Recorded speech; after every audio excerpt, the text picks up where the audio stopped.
한적한 시골 마을에 살던 주인공 카스가. 그는 독서에 푹 빠져 살던 문학소년입니다. 그런 그의 학급에는 이상한 친구 하나가 있었는데 そんな舐めた態度で社会に出てやっていけると思って。うっせえクソ虫が。 물론 반대 캐릭터의 여학생도 있습니다. 공부도 잘하고 인기도 많았던 사이키가 그 주인공. 그런데 하루는 두고 온 책을 가져가기 위해 들른 교실에서 그는 사이키의 체육복을 발견합니다. 무시하고 지나치려 했지만 뭔가에 홀린 듯 돌아와 체육복을 집어드는 카스가.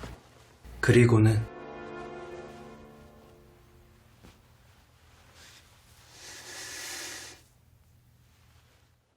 그때 큰 소리가 나게 되고 그는 당황한 채 체육복을 가지고 집으로 돌아옵니다. 다음날 하굣길 그는 나카무라를 보게 됩니다. 그리고 뜻밖의 이야기를 전해 듣는데 私見てたんだよ。春日くんが佐伯さんの体操着盗んだところ。 그렇게 나카무라에게 약점이 잡힌 카스가는 그녀의 요구에 응하게 됩니다. 장문을 해오라는가 하며 사이키의 체육복을 입은 채 그녀에게 키스하라는 요구를 하기도 하죠. 그는 요구를 거절할 수 없어 사이키와 만나게 됩니다. 자신이 좋아하던 보들레르의 시집인 악의 꽃을 선물하며 꽤 좋은 분위기를 만들어내는 카스가.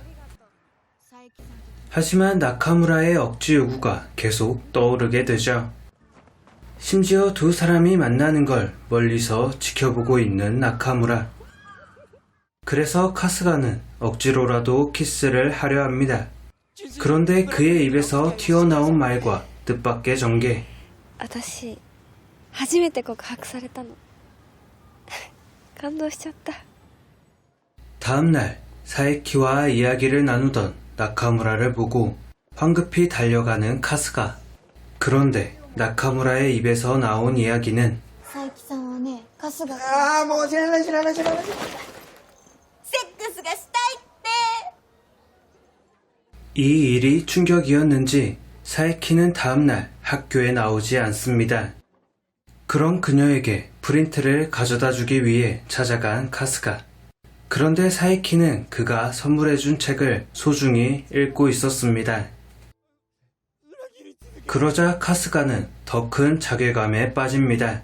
그렇게 순수하고 착한 사이키의 체육복을 훔치고 속이고 있었기 때문이죠. そうだね。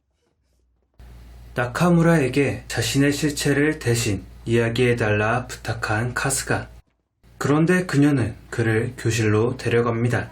그러고는 春日くんの真実のこと全部佐伯菜々子の体操着盗んでありとあらゆるところにこすりつけまくって、それ着てデートしておまけにそのまま告白までしたクソ人間の完全変態は私春日隆雄ですって。 너무나 터무니없는 요구였지만 그는 속죄를 위해서였는지 그녀가 시키는 대로 글씨를 쓰게 되죠. 나카무라의 폭주는 여기서 그치지 않았고 교실 바닥과 벽까지 엉망으로 만들게 시킵니다. 그날 아침 등교를 하며 카스가는 모든 게 끝났다고 생각했지만 그가 낙서했다는 이야기를 미리 지워둔 나카무라. 그렇게 위기를 넘기는가 했지만 洗濯機の中に放り込まれてたんだけど、どうしてこんなに汚れてるの？ 부모님의 시선을 피해 밖으로 도망친 카스가는 다시 나카무라를 만납니다. 그리고 산 너머로 도피를 하게 되는 두 사람. 하지만 비를 피해 있는 동안 사이키가 그를 찾아옵니다. 나카무라는 그런 사이키에게 카스가의 민낯을 까발리기 시작하죠.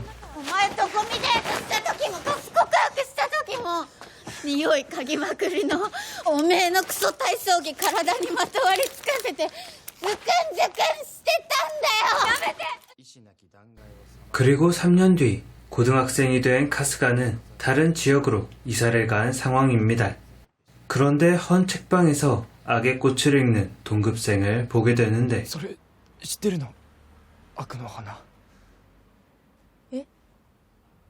誰だっけ？ 그날 일이 인연이 되었을까요? 두 사람은 부쩍 가까워집니다. 얼마 뒤에는 그녀의 집으로 초대까지 받게 된 카스가. 그런 그의 눈에 토키와가 쓴 소설이 들어옵니다. これは。これはダメ。 그런데 책을 읽던 카스가는 ここに書かれてるこの漢字知ってるよ。すごいよ。本当？面白い。 그날 저녁 칭찬으로 기분이 좋아진 토키와와 함께 밤거리를 걷게 된 카스가. 그런데 春日くん 반가워하며 그에게 다가온 사이키. 그리고 이때 펼쳐진 뜻밖의 상황. あの子も不幸にするの 과연 3년 동안 이들에겐 어떤 일들이 있었던 걸까요? 그리고 나카무라의 모습은 어째서 보이지 않았을까요? あの時。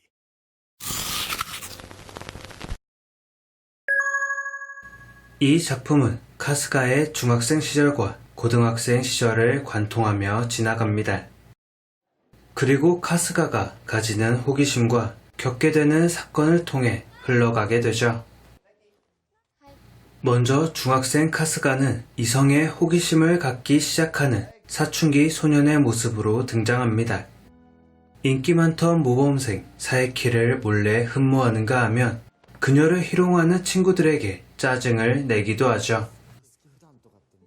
하지만 이 호기심은 잘못된 방향으로 튀어버립니다. 충동적으로 사에키의 체육복을 훔쳐버리며 자신의 욕망을 삐뚤어진 형태로 표출했으니 말이죠.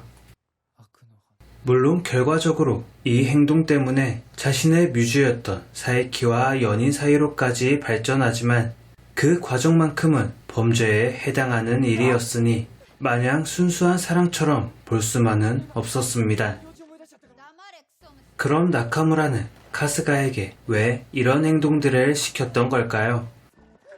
이 또한 사춘기를 보내는 이 시기 소년 소녀의 질풍노도적 태도와 무관하지 않습니다. 먼저 그녀가 삐뚤어진 건 가정환경 때문이라고 볼 수 있습니다. 그녀는 5살 때 부모님의 이혼을 경험했고 아버지와 할머니 밑에서 자라게 됩니다. 그녀의 아버지는 나름 노력했지만 어린 딸을 이해할 수 없었고 반쯤 포기한 채 그냥 흘러가고 있었을 뿐이었죠. 이 과정에서 나카무라는 세상에 대한 불신을 가집니다. 그래서 언제나 염세적인 태도를 취했고 평소와 다른 어떤 사건이 벌어지기를 기다리고 있는 것처럼 보였습니다. 그럼 그녀의 눈에 체육복을 훔치는 카스가의 모습이 목격되었으니 그가 타겟이 된 건 너무나 당연했습니다. 평소에도 삐뚤어진 태도로 사람들을 대했던 그녀에게 아주 좋은 먹잇감이 스스로 찾아왔으니 말이죠. 이후에 벌어진 일련의 사건들은 그녀의 불안정한 심리 상태가 반영되었던 거라 볼 수 있습니다.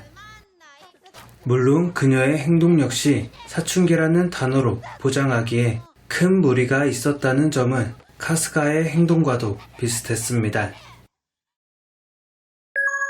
카스가는 사에키와 러브라인으로 연결되어 있습니다.